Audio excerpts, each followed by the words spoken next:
What up, guys? It's Weldon532 here. Today, I'm bringing you another episode of How to Get the Most Halloween Candy, Part 2.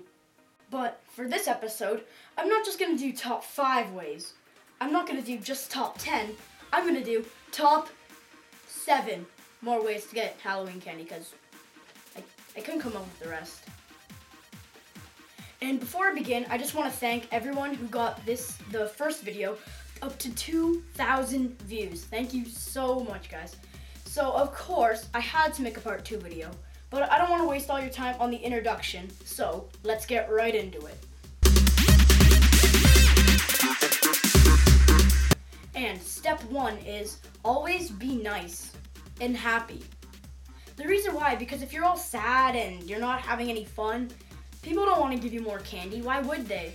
If you're really happy and you're really nice to them, like maybe say thank you, always say trick or treat with a smile, maybe compliment on their house decorations, they'll probably give you more candy, because if you're more nice, more candy. And next, for step 2 is go with the houses with the most decorations. I know in my last video I said go for bigger houses, but I'm gonna add on to that a little bit. Maybe go to the houses with the most decorations. The reason why is because if you go to the house with the most decorations, they're probably more into Halloween than other people are. So say if they have a lot of decorations and they put a lot of time into making their house look good for Halloween, they will most likely give out more candy. It's just a known fact, because if you have a big house, like I was saying earlier, they might not do Halloween all that much, but if they have a lot of decorations, then you definitely want to go there, because they will have the most candy. And for step 3, there's actually 2 ways to explain this, but either you want to bring one big bag and one small bag, or just one big bag and somewhere to put your candy. And I'll explain why. The reason is because if you go with a big bag and it's completely empty, because you put all the rest of your candy stashed in like another bag or a wagon. Who brings a wagon on Halloween? But anyways, back to the point. So what you do, you get a big bag, and if it's empty, the people will probably think it's like, oh, just started out, let's give him more candy, or something like that.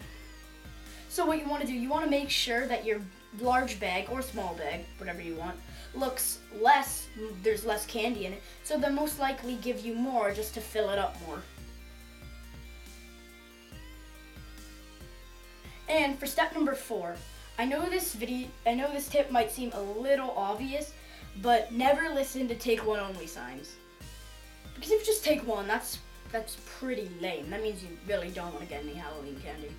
But, so what you want to do, you want to go early, look for all the take one only signs, just get the whole bowl and dump it in.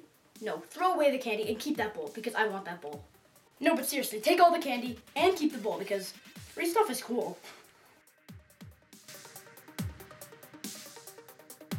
And for step number 5, this one is kind of for if you go in a group. Make sure you go in a small group.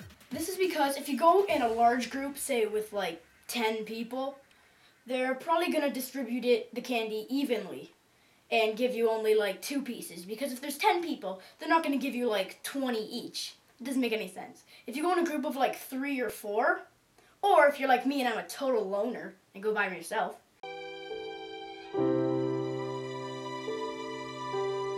then you'll most likely get more candy.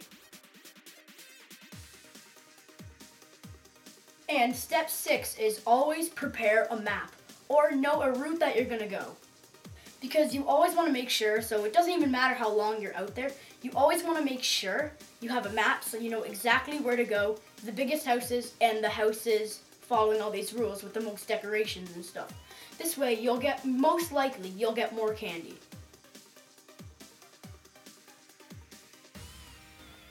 And finally, number 7 is trade with your friends or another group of people the candies that you don't like. The reason is because, say if you don't even like this certain candy, if you get more of it, what's the point? If you're not even going to eat it, then you might as well just trade it.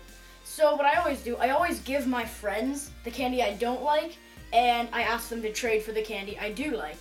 And so this mostly applies for chocolate, because candy's good and all, but chocolate is just the best. Especially Mars bars. They're just amazing. And that's it for this episode. Thank you for sharing all these comments and all these likes and this positive feedback. Thank you so much for this video. I will probably make a part 3 coming up. I don't really know because I think I've used like all my tips already. Only used like 12 already. So please be sure to watch the original one and be sure to like and subscribe to Weldon532. We're almost at 100 subscribers right now. So keep up, keep subscribing, and keep liking, and thank you so much. And I'll see all you dudes in the next video.